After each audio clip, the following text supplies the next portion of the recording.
जय हिंद, जय Bharat and welcome to Dev talks. This is Aadi Achin. Deep state से एक मैसेज आया है भारत की तरफ एंड उसके बारे में मैं आपको बताता हूँ। And I will also tell you the हालत ऑफ द डीप स्टेट, किस तरह से चीजें आगे चल रही हैं और भारत को क्या बोलने की कोशिश कर रहे हैं। सबसे पहले एक आर्टिकल आया डॉक्टर क्षितिज बाजपेयी का। इसको हमारे India India times of India ने कवर करा कि भाई एक हाउ इंडियाज उसमें आर्टिकल लिखा है और ये लिखा है चैटम हाउस में। चैटम हाउस की क्या इंपॉर्टेंस है इसके बारे में मैं आपको बताऊंगा। But this article is very interesting and इसको थोड़ा सा खोल के देखते हैं and इनके बारे में देखते हैं कि इनके व्यूज क्या हैं, क्या नहीं है, क्या और क्या गेम है। इसके अंदर एक हिडन मैसेज है जो मैं आपके साथ डिस्कस करना चाहूंगा, जो बहुत ही इंपॉर्टेंट है और वो चीज़ हमको समझनी पड़ेगी भारत का किस तरह से डीप स्टेट के साथ नेगोशिएशंस चल रहा है। तो इसके बारे में मैंने पहले भी बात करी है। तो ये आर्टिकल का टाइटल है how India's democracy shapes its global role and its relations with the west. ये आया है 15 तारीख को चैटम हाउस में। चैटम हाउस अगर बहुत लोगों को याद होगा, हमारे जो यूथ आइकॉन है वहाँ पर जाके काफ़ी बातें-बूतें करते हैं। तो वो एक जगह है ही। चैटम हाउस की हिस्ट्री क्या है मैं आपको बताता हूँ। Chatham house is part of the deep state, जो एक बेसिकली इसका पुराना नाम होता था royal institute of international affairs, जहाँ पर जो ये कमिटी ऑफ 300 और क्राउन काउंसिल वाले लोग हैं, वो बैठ के डिसीजंस लेते थे और इनके थ्रू इम्प्लीमेंट होते हैं वो। इनके थ्रू कंट्रीज की फॉरेन पॉलिसी को इन्फ्लुएंस किया जाता है, इंटरनल पॉलिसी को इन्फ्लुएंस किया जाता है। जो भी प्रेशर टैक्टिक्स हैं, जो भी ये डीप स्टेट के जो टास्क हैं, जो मिनियंस हैं, वो चीज़ें करते हैं, वो comes out of a policy standard जो इन जगहों पे बनती है। इसका एक अमेरिकन काउंटर पार्ट जो है, बिकॉज़ क्योंकि जब वो पावर शिफ्ट हुई अमेरिका की तरफ, अमेरिकन काउंटर पार्ट को बोलते हैं काउंसिल ऑफ फॉरेन रिलेशंस। ठीक है? इसके साथ अगर आपको याद होगा काउंसिल ऑफ फॉरेन रिलेशंस के साथ डॉक्टर जयशंकर के भी इंटरव्यूज़ हुए हैं हडसन इंस्टीट्यूट के अंदर।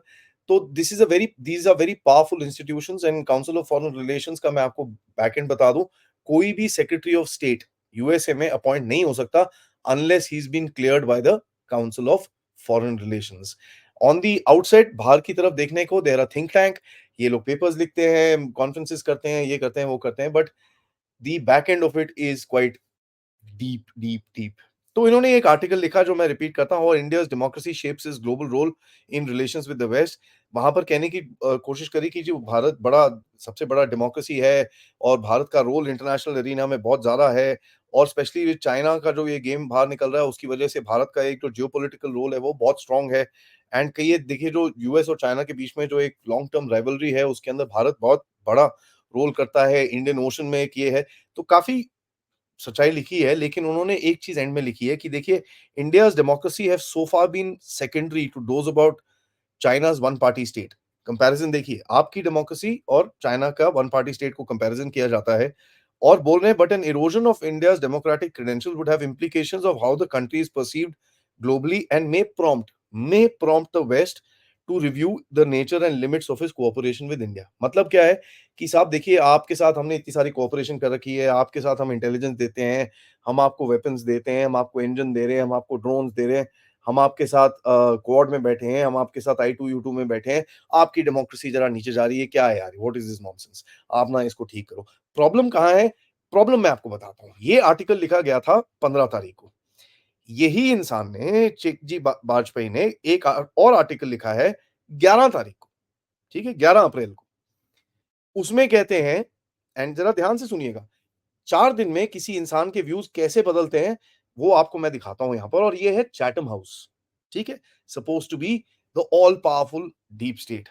देखें, कहती है India's geopolitical help will Trump concerns over state of democracy as it goes to the poll. मतलब कि साहब जो जियोपॉलिटिकल पोज़ीशन है भारत की, वहाँ पर डेमोक्रेसी कोई बात नहीं, अगर थोड़ी इधर-उधर भी है तो वेस्ट को इनके साथ काम करना पड़ेगा।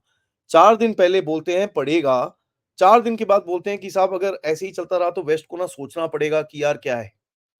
ये क्या हो रहा है? ये है मैसेजिंग, ये है प्रेशर टैक्टिक्स कि साहब क क्या कर रहे हो? आप न ये मत करो। मैं बताता हूँ क्यों? इसमें चीज़ें लिखी हैं जो इस आर्टिकल के अंदर, वो आपको एक इनसाइट देंगी what is the actual problem. तो ज़रा वेट करिए। कहते हैं जी मोदी साहब बड़े ज़बरदस्त हैं, वो भारत का 18वाँ जनरल इलेक्शन होने वाला है, सबसे बड़ी एक्सरसाइज़ है, ये है, वो है, सब कुछ उन्होंने बोला। Modi's success can be attributed to a combination of brand and a weak divided opposition creeping authoritarianism which has allowed the Bharatiya Janata Party to consolidate its position। कि भाई ऑपोजिशन वैसी बेवकूफ है, ठीक है? और मोदी साहब ना थोड़े से स्ट्रिक्ट टाइप हैं, ठीक है? Okay fine. कहते हैं भई मोदी की जो पॉपुलैरिटी है वो 3-4 चीज़ों में आती है। एक पहला है कि देखिए इंफ्रास्ट्रक्चर डेवलपमेंट जो कर रहे हैं मोदी जी, वो सबको पसंद में आता है। दूसरा बोलते हैं जो एक हिंदू रिसर्जेंस हो रही है वो सबको पसंद में आता है। ऑब्वियसली उन्होंने हिंदू रिसर्जेंस नहीं बोला, उन्होंने लिखा है हिंदुत्व नेशनलिस्टिक फीचर। अब वो तो आप यार देखिए हिंदुत्व नेशनलिस्टिक फीचर नहीं लिखेंगे तो इनको तनख्वाह थोड़ी मिलेगी यार वेस्ट से। He has to write Hindutva. अब वो that is the part of it. Third कहता है कि जी जो एक मस्कुलर फॉरेन पॉलिसी मोदी साहब ने दिखाई है, भैंस की कोई पंगा घर में घुस के मारेंगे टाइप्स, ये वो। And he actually mention this, terrorist attacks retaliated by Modi. तो घर में घुस के मारेंगे को यहाँ पर इंक्लूड करा है। एंड फाइनली वो बोलते हैं मोदी साहब खुद ही बड़े पॉपुलर हैं यार, पीपल लव हिम, बहुत ही जबरदस्त ये है। फिर कहते हैं जो एक ऑपोजिशन है मेन वो कांग्रेस पार्टी है। कांग्रेस पार्टी काफ़ी हाथ-पैर जोड़ के उसने एक आईएनडीआईए अलायंस बनाया, जो काफ़ी सारी इनके साथ ये वो करा हुआ है। बट कहते हैं यार कांग्रेस पार्टी में दम नहीं है। इनके अंदर ना दम नहीं है, ये कुछ कर नहीं सकते, इनकी हालत खराब है and they have basically given up. ये चीज़ इन्होंने लिखी है। तो ये चीज़ मैं आपको काफ़ी टाइम से बोल रहा हूँ कि ये जो यूथ आइकन है, उनकी तरफ डीप स्टेट का जो एक फोकस था वो अभी शिफ्ट हुआ है बिकॉज़ दे नो यार इनमें कुछ नहीं कर सकते ये। ठीक है, तो हाँ, थोड़ा केओस कोस करा बोलते हैं ना एक एक एक चीज़ होती है व्हिच इज़ कॉल्ड द खप क्रिएटिंग फैक्टर। ठीक है? कि आप जाके कहीं न कहीं थोड़ी-सी आग लगा सकते हो, तो वो उनके लिए इन चीज़ों को दे विल यूज़।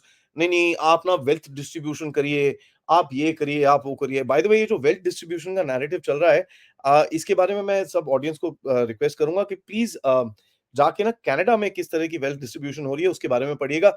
जैसे मैंने आपको 1-2 दिन पहले बताया था, Canada is like the experimentation zone for all these woke liberal ideologies. जितनी भी टेढ़ी-मेढ़ी आइडियोलॉजीज़ हैं, कनाडा में इम्प्लीमेंट होती हैं, वहाँ पर एक्सपेरिमेंट होती हैं, वहाँ पर पब्लिक फीडबैक देखते हैं, क्या हो रहा है, क्या नहीं हो रहा है, ये चलेगा कि नहीं चलेगा and then they are kind of exported to the world. So LGBTQ, wealth distribution ये सब चीज़ें कनाडा में इम्प्लीमेंट हो रही हैं। अब आते हैं मेन चीज़ पे जहाँ पर इनको प्रॉब्लम है। बोलते हैं ना एक काँटा है, जो अभी मोदी जी ने तोड़ के इनको ही वापस चुबा दिया है।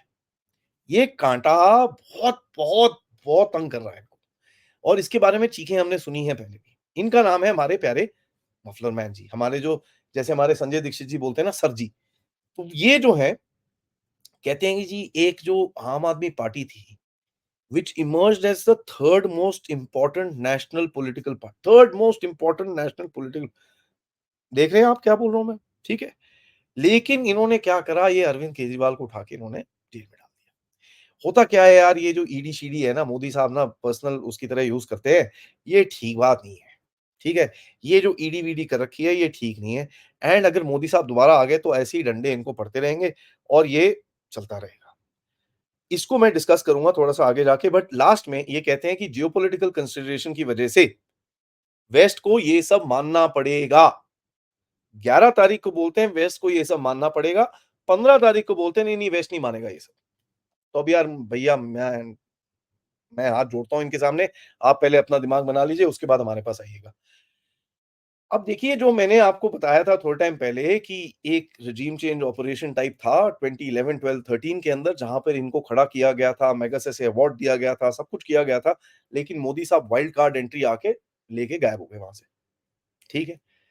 14 तक 14 पे ये हुआ, 19 तक टॉलरेट करा, 20 19 तक जब दोबारा जीते इतनी बड़ी मैंडेट के बाद बोला यार ये तो भैया पहला कदम मोदी जी ने उठाया सीएए वहाँ पर प्रोटेस्ट शुरू हो गए और उसके बाद हर चीज़ पे प्रोटेस्ट करे गए ताकि मोदी जी को किसी तरह से वीक किया जाए। समवेयर मोदी साहब जब ये यूएसए में गए, एक रियलाइज़ेशन इनको आई कि यार मुश्किल है, इसके साथ डील करते हैं, ठीक है? बिकॉज़ ये भाई बहुत पॉपुलर है, ये भाई बहुत स्ट्रॉन्ग है, इसको हटाना बहुत मुश्किल है, ठीक है? मोदी जी के साथ बात हुई होंगी यार, वो दरवाजे के पीछे क्या बातें होती हैं वो छोड़ दीजिए। जयशंकर जी भी जाते रहते हैं, तो वहाँ पर क्या बातें हुई हैं वो छोड़ दीजिए। तो इसको ज़रा थोड़ा-सा ढीला करते हैं। तो नैरेटिव चलाए गए, निज्जर, पन्नू, कभी उसके बाद ये, वो, एक और फार्मर प्रोटेस्ट चलाया गया, फ्लैट, फ्लैट, फ्लैट, सारे फ्लैट होके नीचे गिर रहे। उसके बाद मोदी जी का काउंटर अटैक आया। ये भाई तो ऑब्वियसली सीधा तो है नहीं, ठीक है? गोची तो बहुत कर रखी है, रायता बहुत फैला रखा है। इस भाई को ठीक है? और ये भाई को बड़ा लॉफुली धरा गया है। ये नहीं है कि भई इसको गवर्नमेंट पीछे जाके इसके पीछे पड़ी है। तुम्हारे पास 9 समन आए थे भाई सितंबर में जाके तुम अटेंड कर लेते। तो ये अरेस्ट नहीं होना था। इन्होंने भी क्या देखा कि साहब ये तो पकड़ने आ रहे हैं मेरे को, अच्छा मैं एक काम करता हूँ, मैं जितना पास इसको इलेक्शन तक खींच सकता हूँ, मैं खींच के लेके जाता हूँ। ठीक है? जहाँ पर इलेक्शन आया तो देखो जी इलेक्शन मेरे को नहीं देखो ना डेमोक्रेसी खतरे में है। तो ये पूरा जो एक गेम हुआ है साहब, ये पूरा सोची-समझी गेम है और आपको अभी ये दिखता है कि साहब एक बारी जब धर लिए गए हैं और ऊपर से कल सुप्रीम कोर्ट ने भी बोल दिया, भैया भाग जाओ आपको कोई रिलीफ नहीं मिलती। तो अब थोड़ी-सी फटफड़ी-सी मच रही है कि यार ये तो गया। जो हमारा एक वीकनिंग फैक्टर था मोदी जी के लिए कि हम इससे थोड़ा मोदी जी को हल्का कर सकते हैं, थोड़ा वीक कर सकते हैं, ये तो गया। तो यार एक लास्ट पैदा मारते हैं कि देखो जी आपकी जो मस्कुलर फॉरेन पॉलिसी है ना, हम उसको भी देख लेंगे, जो 15 तारीख का आर्टिकल है। 11 तारीख तक आर्टिकल था यार इसको मत ऐसे मत करो ना आप, ये केजरीवाल जी को छोड़ दो यार, ऐसे मत करो। ऐसा टाइप आर्टिकल था। देखो हम आपके साथ कोऑर्डिनेट कर रहे हैं, चाइना बड़ा इंपॉर्टेंट फैक्टर है, हम उसके साथ करेंगे। ये 15 तारीख को अभी हो गया, नहीं, नहीं, नहीं जी, अभी ना हमको कोर्ट भी दोबारा देखना पड़ेगा, ये भारत ना सुनता नहीं है हमारी बात, इनको पकड़ के रखा हुआ है ऐसे ना, ठीक बात नहीं है। अब देखिए यार, ये चीज़ तो जयशंकर जी ने भी अर्नब गोस्वामी के इंटरव्यू में बड़ी क्वाइटली, बड़ी कामली बोली और मेरे हिसाब से किसी ने नहीं उठाया। अर्नब ने डीप स्टेट के बारे में एक सवाल पूछा, जहाँ पर जयशंकर जी ने बोला there are a few elites in the world जिनके इंटरेस्ट हैं और जब आप उनके इंटरेस्ट को ठीक है, आप उनको एक्सपोज़ करेंगे या फिर उनके इंटरेस्ट सक्सेसफुल नहीं होते हैं, तो वो एलीट्स फड़फड़ाना शुरू करते हैं, right? And this is exactly what we see. So deep state का क्या हो रहा है इस टाइम पे कि इनको समझ में नहीं आ रहा कि भाई करें तो क्या करें? अब नेगोशिएशन तो शुरू कर दी है, हमने सोचा मोदी थोड़ा हल्का होगा, ये हुआ नहीं। तो चलो एक लास्ट छुतरी और छोड़ देते हैं कहीं न कहीं। Let's see what comes out.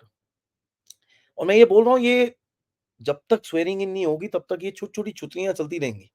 अगर ये 1% भी वोट नीचे गिरा सकें, ये बड़े खुश होंगे। 400 पार बोल रहे हैं, ये अगर 370 तक ले आए वो हाँ भई अब ठीक है यार कुछ तो करा। That's how they are looking at things. And देखिए इसमें आपको और स्मेल आती है एक सेंस ऑफ डेस्परेशन की। इनको पता है कि साहब पंगा है। भारत को हम छोड़ नहीं सकते और क्यों नहीं छोड़ सकते that tells you gives you a big lesson in geography. भारतीय ओशन जो इंडियन ओशन है आज रहेगा ग्लोबल सेंटर में। तो साहब हेनरी किसिंजर के वर्ड्स में लास्टली मैं यही चीज बोलूंगा, Bharat shall be the fulcrum of the new world order। आप जितनी मर्जी गालियां दे दीजिए हेनरी किसिंजर को, लेकिन उसको कुछ चीजें पता थी।